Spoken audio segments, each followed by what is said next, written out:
making the 26-mile course a 26. I appreciate him. S-S-Y. Hey, we got worst Olympic game deaths ever. You already know the vibes. Sure, check out my stuff. Not yo-yo. Sure, check out Stanley's stuff. Stanley's live. Let's just get straight into it. Does the Greece what's that thing? The Coliseum, does that count? Or was that never like an Olympic thing? Is that a no? Right. I don't know why you kiddo. Got you. It's got kiddo. Got you. Stockholm Olympics. On July 14th, 1912, Portuguese marathon runner Francisco Lázaro lined up in Stockholm for what would become the Crazy deadliest sentence, marathon 5-star. in Olympic history. The I 21-year-old wanted to read that, but I was carpenter from Porto had trained in Portugal's moderate climate. Okay. At 1:45 p.m., temperatures reached 90 degrees Fahrenheit. Okay. Oppressive humidity, making the 26-mile course a 26. I appreciate him. He got the miles and the kilometer. You feel me? Yeah, I'm gonna need that. That's real of him. I'm gonna need furnace that. of asphalt and dust. Ah! Before the race, Lázaro made a fatal decision. To protect himself from sunburn, he covered his entire body with a thick layer of beef fat and wax. Yo, he caramelized himself. Yeah. Yeah. He turned himself into When he fried fell, chicken. he went like. Creating what he believed would be protective. Why would you? That doesn't even logically make sense. I bet that smell tasty though. Coating against I ain't gonna lie. I ain't gonna lie. And you like me, if I found, never mind. the sun's rays. Instead, he had sealed his skin in a waterproof barrier Yes! that would prevent his body from cooling through perspiration. As the 69 runners began the marathon, Lázaro started conservatively, running alongside competitors from Sweden, Finland, and South Africa. The early miles passed without incident, but as runners moved through the Swedish countryside, the sun climbed higher, and temperatures continued rising. By halfway, several runners had collapsed from heat exhaustion and been pulled from the course. Lázaro continued despite showing early signs of distress. His breathing became labored, and sweat accumulated beneath the waxy coating, unable to evaporate and cool his body. At the 18.6-mile mark, witnesses reported that Lázaro was staggering and appeared confused. Classic symptoms of heat stroke. His core body temperature was rising dangerously as his cooling system. Why did he keep going? Turned himself into a snack wrap. Sorry. They turned himself to a hot pocket. Mind you, that ran 18 miles like that. Bro, that's crazy, bro. Completely. With just 5 miles remaining, Lázaro No, actually, if he only got 5 left, bro, yeah, I'd crash too. collapsed suddenly on the dusty road near Södertälje. Spectators rushed to his aid, finding him unconscious and burning with fever. His skin was pale and clammy beneath the melted wax coating. Why did he Swedish do medical that? personnel transported him to Serafimer Hospital in Stockholm, where doctors worked frantically to lower his body temperature. Despite their efforts, Lázaro never regained consciousness. He died the following morning from heat stroke and dehydration, becoming the first athlete to die during Olympic competition. Wow. His death led to First. new safety protocols for marathon races, including mandatory water stations and temperature monitoring. Right. 2010 Vancouver Olympics. That shit does not look 2010? That shit, 10? Was that the Rio one? 2010? I was not February conscious 12th. in I 2010. only know that because Mario and Sonic. That's it. Games was tough as hell. The games was fire. You sounded so intelligent too. Like I was like, dang, Yo-Yo was tapped in at 10. No. Mario and Sonic. I was bro. really impressed. What you talking about? I don't know if it was that one though. 2010, Georgian luger Nodar Kumaritashvili was making his final practice run on the Whistler Sliding Center track, just hours before the Vancouver Winter Olympics opening ceremony. Oh, never The mind. 21-year-old athlete had trained his entire life for this moment. Yo, training your entire life and then dying at the thing is For the thing, crazy, yeah. bro. Following his father and uncle, who had both Oh, wow. It's family affairs too. represented Georgia in luge. The Wow. Whistler track was notorious as the fastest and most dangerous That don't in the look world, cool though. with That shit speeds look fun as hell. regularly exceeding 93 miles per hour on its 4,480-foot course. Sheesh. During training weeks, several athletes had crashed, raising safety concerns. Right. Italian luger Armin Zögler had publicly criticized the track's design, calling it too fast and dangerous. Don't Canadian care. racer At Violetta all. Stramturaru had suffered a concussion after losing Damn. control, and several others had experienced crashes that damaged their equipment. My 4:45 goodness. p.m., Kumaritashvili began his run from the men's start position, Okay. lying on his back on the small sled as he What is it accelerated called? down the ice. What is it called again? There was a Disney movie about this, wasn't it? There was. Right? What? Yo! Ball knowledge. That's ball knowledge. You get what I'm saying? That's ball knowledge. I just don't remember what it was called, though. Rio was 2016. You're right. Icy track. The first several turns passed normally as his speed increased. By the track's most challenging section, he was traveling at approximately 90 miles per hour, well within. 90 You miles thinking of per hour, Cool no Runnings? seatbelt. Yo, could you look up Cool Runnings real quick? I don't remember it, but like I want to see if my brain like does the thing when I look at it. That looks like it. Is it this? That looks like it. I was thinking Disney. No. film, This though. isn't it. This isn't it. There was a Disney one. Bobsledding. I'm gonna type in Disney bobsledding movie. Okay. No, this is a Disney movie. It is? A Cool Runnings is Walt Disney. Oh, you're right. So it could have been okay, this. so it is. Okay. Yeah, okay, it is that. Yeah, it is. that. Dang, that's crazy. That's My such brain a- does not remember it, but remembers it. At all. That's normal crazy. for experienced lugers. As Kumaritashvili approached turn 15, known as 50-50, something went wrong with his steering. God. Video analysis showed his sled began drifting slightly left toward the outer wall. He attempted to correct by applying pressure with his right leg, but the adjustment came too late and was too aggressive. His sled suddenly shot up the banking of turn 16, launching him into the air like a projectile. Mind you, 90 miles, bro. 90 miles. He was thrown from the sled at over 87 miles per hour, flying several yards before striking a steel support pillar holding timing equipment. The impact was horrific, causing massive trauma to his head and chest. My Medical personnel goodness. reached him within minutes and attempted CPR, but the injuries were unsurvivable. He was pronounced dead at Whistler Healthcare Center at 5:50 p.m., just hours before the opening ceremony. Track modifications were immediate. He didn't even get to do it. And people, bro, that's the craziest thing too, because people tried to shut it down. It's crazy how it takes a life for people to understand that change needs to be made. Bro, they're probably thinking like it's the Olympics. It's supposed to be That hard, but yeah. 5:50 p.m., just hours before the opening ceremony. Track modifications were immediately implemented. Oh, wow. Including higher walls and padding around steel Thanks, supports. I guess. Right. 1992, Albertville Winter Olympics. On February 22nd, 1992, Swiss speed skier Nicolas Bochete was preparing for a routine training run at Val d'Isère during Okay. the Albertville Winter Olympics. The 27-year-old athlete was in France for a demonstration event showcasing speed skiing, where skiers reach speeds exceeding 125 I ain't gonna lie, I bro. He look like he could walk on water a little bit. I think he's gonna be straight. You're a head ass. You're a head ass. You're a head ass. You're a head ass. If my body ever reaches a speed, anyways, if I reach over 60 miles per hour moving as a man, I need a chassis, I need a seat, I need a steering wheel, and I need an airbag, bro. And I need to go back to the reaction screen. Him, because there's no way I make it out alive. That was funny. Oh God, That bro. was funny. per hour. Bochete was experienced, but not among the sport's elite competitors. On this morning, Bochete decided to take a casual recreational ski run on regular slopes, away from the speed skiing course. He wasn't wearing specialized speed skiing equipment. Come on, bro. Instead, using Mine. standard alpine gear. Come in what on, was meant to be bro. a relaxing warm-up. Come Weather on, conditions bro. were good, with clear skies and well-groomed slopes. At approximately 10:30 a.m., Bro, actually, I'm sorry. Did you know that North Face is a fraud? What you talking about? Bro, I went to North Face, like North Face's store. Damn, was shopping. Right? No, nothing got bought. God But this damn. is why nothing got bought though. Because I was in there and I was asking about snowboarding stuff, right? Yeah, that was a bad look to you, I'm not gonna lie. I was in there asking about snowboarding stuff, skiing equipment, da-da-da. Did you know none of North Face stuff is made for weather? It's specifically for the drip. Bro, like, They there's, collab with Gucci. What did you there's, expect? there's no, like, like, you look at North Face and you would at least think, like, oh, this can handle rain or something like that.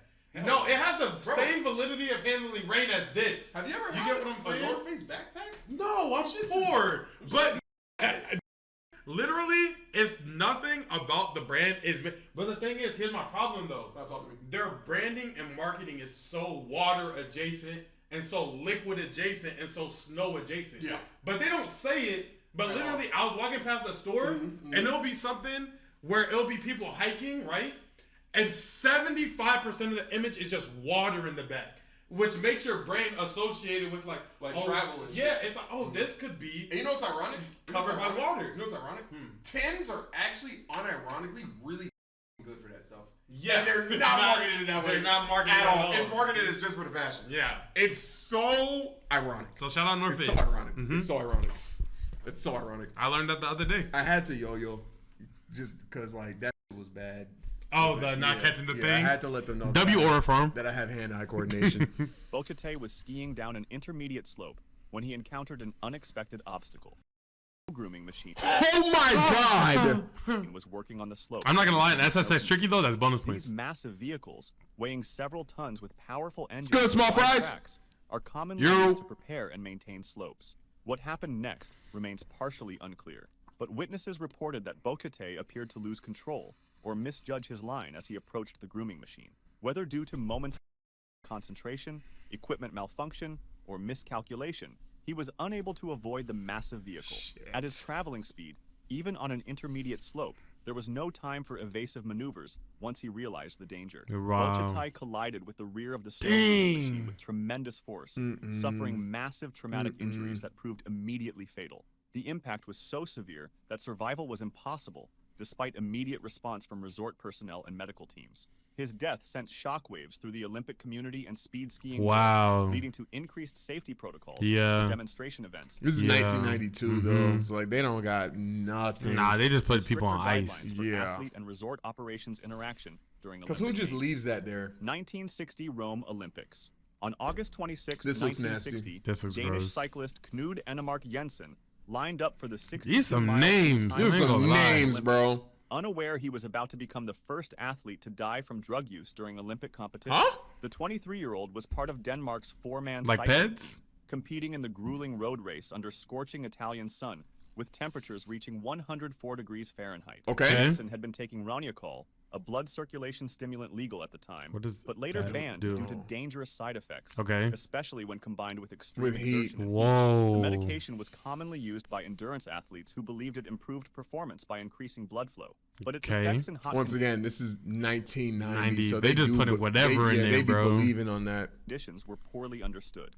At 2 p.m., the Danish team began racing from Terme de Caracalla, with Jensen taking his turn at the front as they battled oppressive heat and the challenging course through Roman countryside. The team time trial required all four cyclists to work together, maintaining high speeds throughout the 62-mile distance. It's like group For cycling? the first hour, Yeah, I would assume so. Jensen appeared to handle conditions well, rotating through the pace line and maintaining the rapid tempo necessary for Olympic competition. However, as the race progressed and afternoon heat intensified, Jensen began showing distress that teammates initially attributed to normal racing fatigue. Right. His pedaling I would became think the less same smooth, thing. and he struggled to maintain position during his front turns. By the 54-mile mark, with just 8 miles remaining, Jensen was clearly in trouble. His teammates noticed he was weaving slightly and seemed disoriented, but encouraged him to continue. Because like that's what they're It's supposed Olympics, to do. I wouldn't have been able to discern this yet either, bro. But I would have been like, bro, you ain't practicing. good? Like, I would have like, what Yeah. was he doing this whole time? And the rest of them probably did it too. So it's like not even tripping. Emergency signs. With 5 miles remaining, Jensen suddenly collapsed while riding, falling from his bicycle onto hot asphalt. You stop? I'm not gonna lie. You should want me to go get the medal. Like, the thing is, let's say I'm riding with you. I feel like you would actually want me to go. Hold on, go back. Hold on, go back. Yo, go back. Let us see the back muscle, bro. Let us see. You're not gonna get it.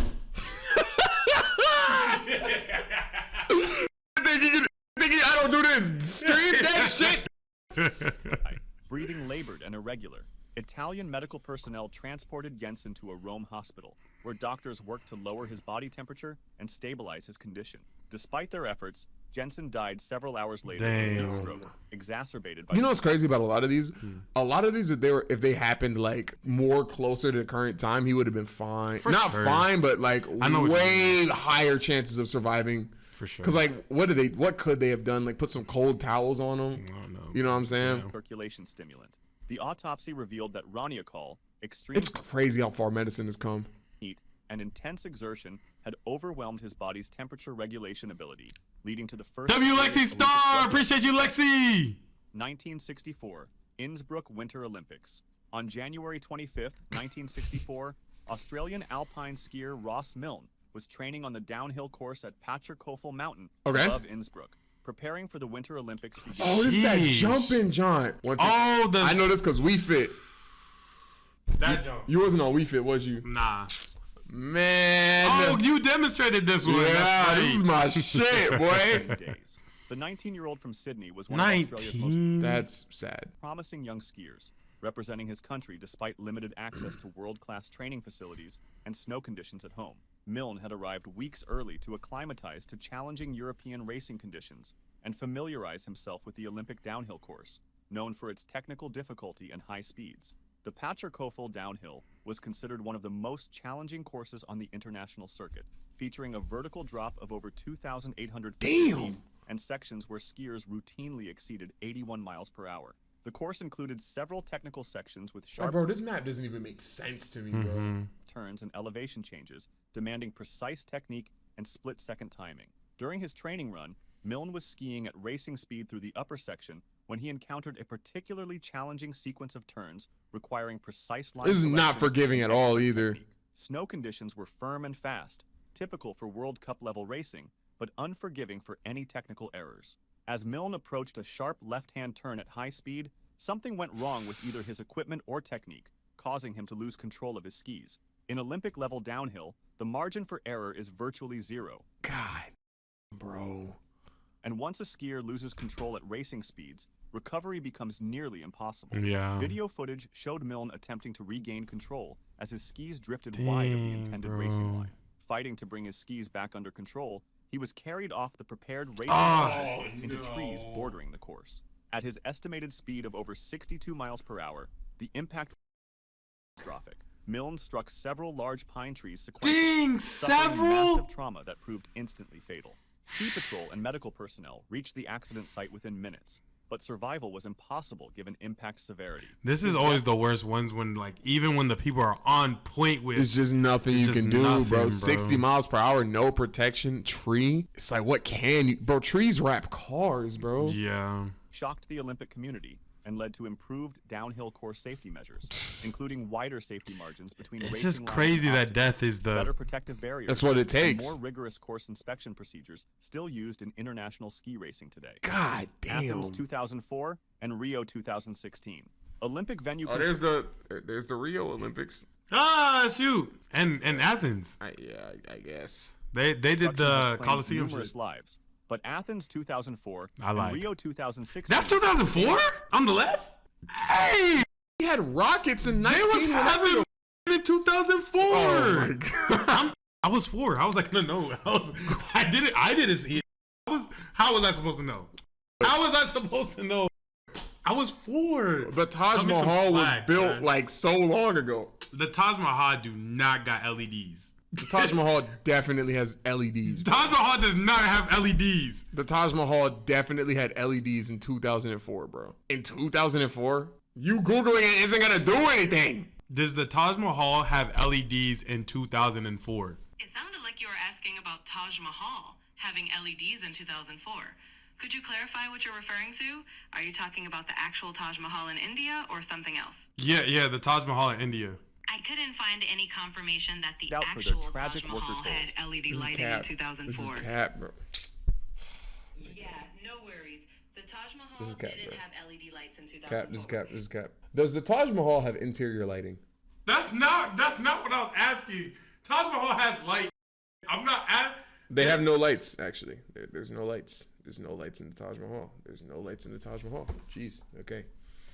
In Athens, I'm ignoring this bit. the rush to complete venues created dangerous working conditions that proved fatal for multiple construction workers. On March 15th, 2004, months before the Games, 45-year-old Dimitris Antonopoulos was working on the Olympic Stadium roof when safety cables failed. Antonopoulos fell 100 feet to his death while installing lighting equipment. The Greek government had delayed construction for years due to bureaucratic problems, forcing contractors to work around the clock to meet deadlines. Workers regularly worked 16-hour shifts without adequate rest, Jesus Christ. and safety protocols were often ignored.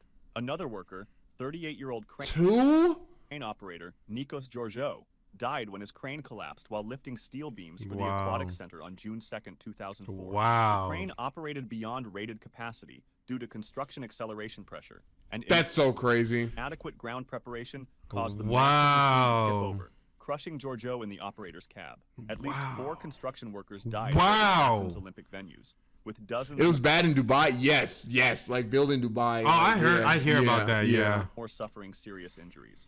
The Rio 2016 situation was even deadlier, with Brazilian authorities acknowledging at least 11 construction worker deaths directly related to Olympic venues. On March 27, 2013, Anderson da Silva Santos was installing concrete forms at Olympic Park when a crane collapsed during high winds, killing Santos and injuring 4 others. The 440,000 That's just them going to work too, bro. Like literally regular clock-ins, bro. Safety guidelines due to schedule pressure. On April 3, 2014, 2 more workers died when the Itacarão Stadium roof section collapsed during installation. Fabio Luis Pereira and Ronaldo Oliveira dos Santos were crushed by falling concrete and steel, victims of inadequate structural support. The most tragic incident occurred April 21, 2016, when a bicycle path built for Olympic cycling events collapsed into the ocean, killing 2 people. The elevated path over Guanabara Bay suffered from design flaws and construction shortcuts. Brazilian investigators revealed systemic problems, including substandard materials, inadequate safety training, Of course, and they expect people to like sit and watch the games in these. Yeah. and pressure to cut corners to meet deadlines. Crazy, bro. If I'm ever in talks of any type of anything being built structurally, If you cut and you're corners, talking I'm about quitting, bro. cutting corners, I'm I'm quitting. not I'm quitting. there, I'm bro. quitting. You got it, These bro. deaths highlighted the human cost of hosting Olympics and led to improved international oversight of construction projects. That's disgusting. If you'd like to see That is insane. That's disgusting. But hey, man, that's gonna be the video. Hope you guys liked it. Be sure to check out my stuff. Not yo-yo. Be sure to check out Stanley's stuff. Stanley Live. And we'll catch you guys in the next one. Peace.